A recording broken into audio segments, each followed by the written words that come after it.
शुरुआत करते हैं सुखदेव सिंह गोगामेडी हत्याकांड का ये मामला। आरोपियों से राज उगलवाने में पुलिस लगातार जुटी हुई है। सत्यनारायण हमारे साथ जुट गए। सत्यनारायण, तस्वीरें दिखा रहे हैं मेडिकल करवाने के पश्चात संभवतः जो तस्वीरें बयां करी है कि पहुंची है टीम, फिलहाल क्या जानकारी आपके पास? जैती देखिए, मेडिकल खोलने के बाद में जो आरोपी हैं, दोनों शूटर हैं, उनको नितिन फौजी और राहुल राठौड़ को लेकर पुलिस सोडल थाने पहुंच चुकी है। दोनों का एक्सरे हुआ है। देखिए ये देखिए, ये नितिन फौजी साहब दिखाई दे रहे हैं आपको चित्रों के अंदर। ये दर्शकों के अंदर बता दूं आपको, दोनों का मेडिकल हुआ है, क्योंकि जब शूट आउट हुआ था उस समय जो गोलियां मारी थी नितिन फौजी ने, तो कुछ छर्रे उसके पेट में भी लगे थे और उसके पेट में घाव हो रखे हैं। ऐसे में दोनों का मेडिकल हुआ है। यहाँ पर कड़ी सुरक्षा के बीच में इनको अस्पताल ले जाया गया था। अस्पताल से दोबारा इनको अब थाने लाया गया है। रोहित राठौड़ और नितिन फौजी दोनों को अब थाने लाया गया है। दोनों का एक्सरे हुआ है, ECG हुआ है और जो सामान्य मेडिकल होता है जैती, वो इनका पूरा हो चुका है। अब यहाँ पर सभी आरोपियों से, जो 7 आरोपी है, उनसे लगातार 1-to-1 पूछताछ होगी। उसके बाद में सभी आरोपियों को आमने सामने बैठाकर जो पूछताछ का दौर है वो शुरू हो जाएगा। बता दूं आपको कि 4 आरोपी तो गिरफ्तार हो गए थे। उसके बाद में देर रात को पुलिस ने गुड़गांव के एक जेल से 3 आरोपी गिरफ्तार किए हैं। भवानी सिंह उर्फ रॉकी,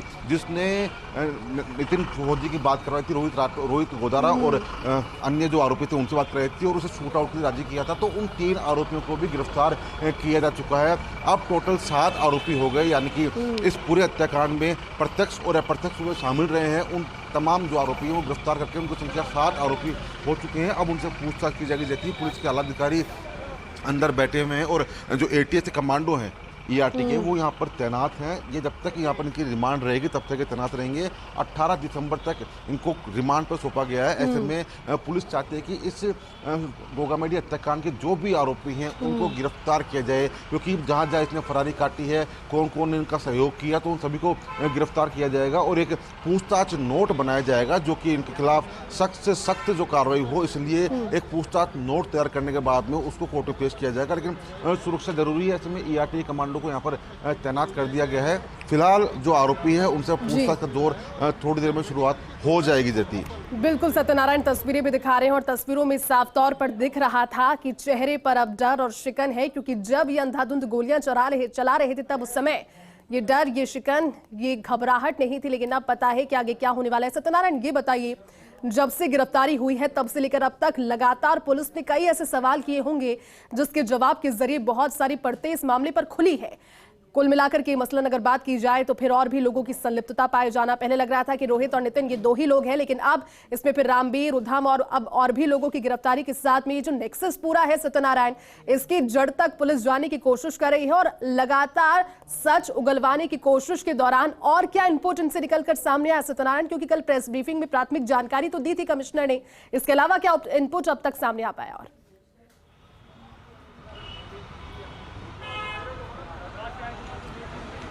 जैसे अभी तक जो पुलिस ये उगला नहीं पाई है कि इनको हथियार किसने दिए थे और वारदात के बाद में इन्होंने ये वो हथियार किस व्यक्ति को सौंपे हैं, क्योंकि वो बहुत ज़रूरी है कि जयपुर के अंदर ये व्यक्ति वो मौजूद है, राजस्थान में मौजूद है, कहाँ व्यक्ति है जो इनका हथियार इनको देख के चला गया और वापस हत्याकांड के बाद में हथियार वापस लेकर चला गया। तो उस व्यक्ति की भी गिरफ्तारी होना बाकी है। साथ साथ जेल में बंद लॉरेंस के पूछताछ भी हो सकती है, क्योंकि खुद पुलिस कमिश्नर बीजू जॉर्ज जोसेफ ने स्पष्ट किया कि अगर ज़रूरत पड़ी तो जो आरोपी हैं, दोनों शूटर हैं, उनको लेकर पुलिस हरियाणा भी जाएगी और अगर ज़रूरत पड़ेगी तो आज शाम तक इस पूरे हत्याकांड के सीन को रिक्रिएट किया जाएगा। किस प्रकार से आरोपी वहाँ मौके पर पहुँचते हैं, किस प्रकार से अंदर घुसते हैं, कितनी गोलियां मौके पर चलाई जाती है, जिस जिगानो पिस्टल से गोलियां चलाई गई थी उसकी भी जांच की जाएगी, वो आरोपी के पास कैसे पहुंची थी। इसके अलावा कौन कौन सी गाड़ी में सवार होकर वो जयपुर से बाहर पहुंचे, डीडवाना पहुंचे, डीडवाना से हिसार, रेवाड़ी और उसके बाद मनाली से चंडीगढ़ पहुंचे, तो उन गाड़ियों की तस्दीक की जाएगी।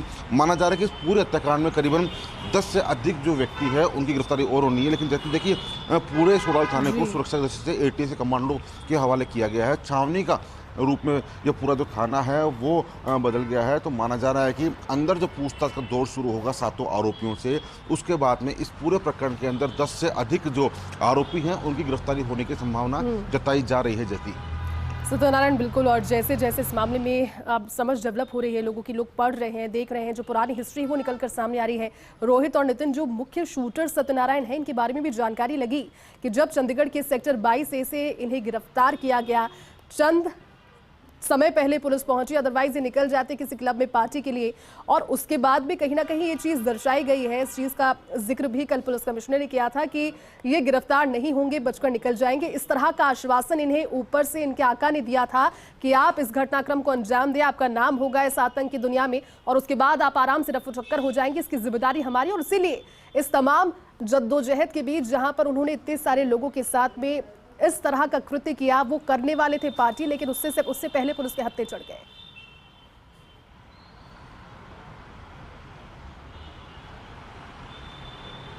बिल्कुल देखिए, अगर पुलिस आधा घंटा भी लेट होती तो दोनों आरोपी नेपाल फरार हो जाते। ये बात बिल्कुल सही है, क्योंकि जिस होटल के बाहर से गिरफ्तार किया गया है वहाँ से वो एक क्लब में जाने का विचार कर रहे थे और क्लब में जाने के बाद देर रात्रि को वो नेपाल भागने की फिराक में थे। लेकिन समय रहते दोनों आरोपियों को गिरफ्तार कर लिया गया और शायद दोनों आरोपियों को ये आश्वासन दिया गया था कि आपको विदेश भेज दिया जाएगा और वहाँ पर आपका एक बिजनेस है वो सेट किया जाएगा, और शायद इसलिए इतने बड़े हत्याकांड को इन्होंने अंजाम दिया है रही, क्योंकि लगातार पुलिस पीछे थी। कभी आरोपी हालांकि 3 से 4 घंटे आगे चल रहे थे, लेकिन एक समय आया जब आरोपी और पुलिस एक लोकेशन पर थे। उसके बाद में लोकेशन ट्रेस करते हुए, कड़ी से कड़ी मिलाते हुए आरोपियों को धर दबोचा गया। इस पूरी मुहिम के अंदर अभी भी जरूरी रहती है कि कौन कौन व्यक्ति इस पूरे हत्याकांड में शामिल है, क्योंकि जिन व्यक्तियों ने इन दोनों शूटरों को हथियार सौंपे हैं वो पुलिस की गिरफ्त से बाहर है।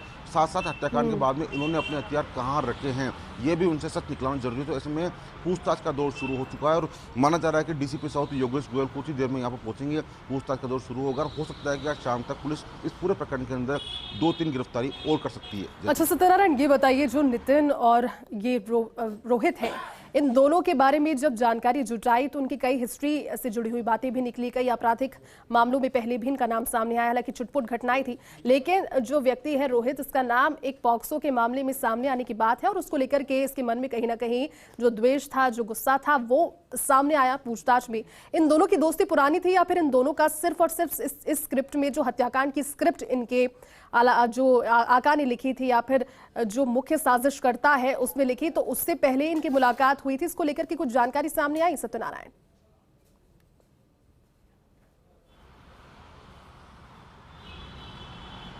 देखिए, सबसे चौंकाने वाली बात यही कि रोहित राठौड़ और नितिन फौजी दोनों शूटरों की पहले कोई मुलाकात नहीं है। दोनों शूटर हत्याकांड से महज 2 घंटे पहले आपस में मिलते हैं।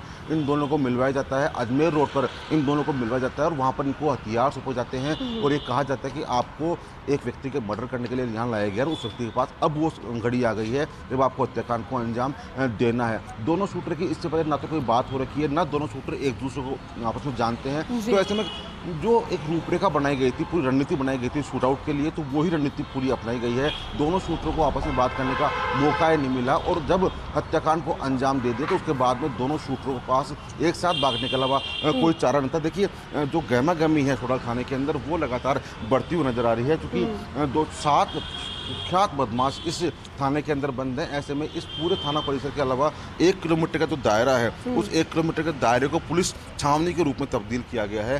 थाने के ऊपर ही पुलिस को तैनात किया गया है। साथ साथ जो यहाँ आने वाले जो लोग हैं वो भी अपना आइडेंटिटी कार्ड दिखाने के बाद उनको प्रवेश दिया जा रहा है। उसके अलावा कोई अगर इस क्षेत्र का परिवादी है, किसी को अपनी शिकायत दर्ज करानी है तो उसको छोड़ना नहीं बल्कि श्यामनगर थाने भेजा गया है, जिससे कि जो यहाँ की सुरक्षा व्यवस्था है वो बनी रह सके। हम दिखाना चाहेंगे आपको जो पुलिया है, पुलिया के ऊपर भी देखिए आप सोडा थाने के जो ऊपर पुलिया जो एक्सप्रेस वे है, भारत जोड़ो जो सेतु है, उसके ऊपर भी देखो पुलिस कर्मियों को तैनात किया गया है, क्योंकि सुरक्षा बहुत ज़रूरी रहती है। राजपूत समाज खासा आक्रोश है, करणी सेना काफ़ी आक्रोशित है। ऐसे में इन आरोपियों को सुरक्षा मुहैया करा देना बहुत ज़रूरी है, इनसे पूछताछ होना ज़रूरी है और जो सच सामने आता है, क्योंकि इस बार पुलिस कमिश्नर बीजू जॉर्ज जोसेफ ने स्पष्ट किया था कि अब इस केस के अंदर जो अगर जेल में बैठा हो या विदेश बैठा हो तो बख्शा नहीं जाएगा। अगर ज़रूरत पड़ेगी तो इंटरपोल की मदद भी ली जाएगी और जो विदेश में बैठे हुए आतंकी हैं, जो यंगस्टर है, उनको भी गिरफ्तार किया जाएगा। जैती सत्यनारायण, इसमें एक और फैक्टर है और ये अभी तक तो अनसुलझा सवाल है कि जब ये पहुंचे थे और मुलाकात सुखदेव सिंह गुगामिड़ी की इनके साथ में हुई,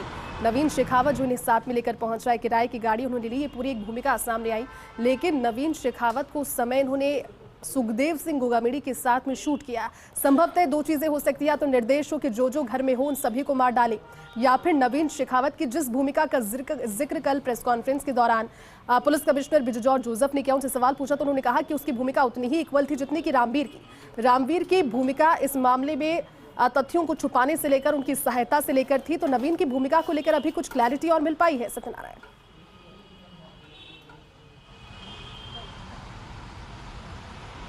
देखिए, पुलिस की प्रारंभिक पूछताछ में सामने आया कि नितिन फौजी और रोहित राठौड़ को यही आदेश दिए गए थे कि अगर मौके पर कोई भी आपका विरोध करने का प्रयास करे तो आपको उसको गोली मारनी है। ऐसे में जब नवीन शेखावत ने देखा कि सुखदेव को गोली मार चुकी हैं तो नवीन शेखावत ने खुद ने डर के मारे जब खड़ा हुआ तो दोनों जो आरोपी हैं उनको लगा कि नवीन शेखावत के पास पिस्टल हो सकती है, नवीन शेखावत हमको गोली मार सकता है। तो इसी कारण जो शूटर था नितिन फौजी, उसने लगातार ताबड़तोड़ नवीन शेखावत के ऊपर फायर कर दिया। हालांकि नवीन शेखावत को इसलिए मारने का कोई ऑर्डर नहीं था, लेकिन ये कहा गया था कि कोई भी विरोध करे तो उसको मार देना। तो नवीन शेखावत ने अपने बयानों के अंदर कबूल किया है कि मैंने इसलिए मारा क्योंकि मुझे लगा कि वो मुझे मार सकता है, तो ऐसे में उसको मारना काफ़ी ज़रूरी था। और इसीलिए इस पूरे हत्याकांड के बाद में, क्योंकि नवीन शेखावत अब जिंदा जीवित नहीं है, तो ऐसे में दोनों शूटर से पूछताछ का दौर है वो शुरू हो चुका है। और अब बताया जा रहा है कि एक डॉक्टरों की टीम है वो इसी थाने में लाकर यहाँ मौजूद रहेगी, जिससे कि अगर किसी आरोपी की कोई तबीयत बिगड़ती है तो उसको यहीं पे सहायता उपलब्ध कराई जा सके, ऐसी सूचना मिल रही है। फिलहाल जो पुलिस के तमाम जो अधिकारी हैं वो अंदर मौजूद है। डीसीपी साउथ योगेश गोयल का इंतजार किया जा रहा है, जिससे कि वो यहाँ पर आए और पूछताछ की जो कड़ी है वो शुरू कर सके। जाती सत्यनारायण, अगला कदम क्या होगा पुलिस का? तैयारी अगली क्या रहेगी? क्योंकि मेडिकल हो चुका है, मेडिकल की फॉर्मेलिटी भी पूरी हो गई। अब अगली तैयारी, क्योंकि 18 दिसंबर तक पुलिस रिमांड पर ये सभी है, लगातार सघन और गहन पूछताछ इनसे हर उस राज को गलवाने की जाएगी। लेकिन इसके अलावा पुलिस की क्या सबसे पहले अब तैयारी इस मेडिकल के कदम के बाद?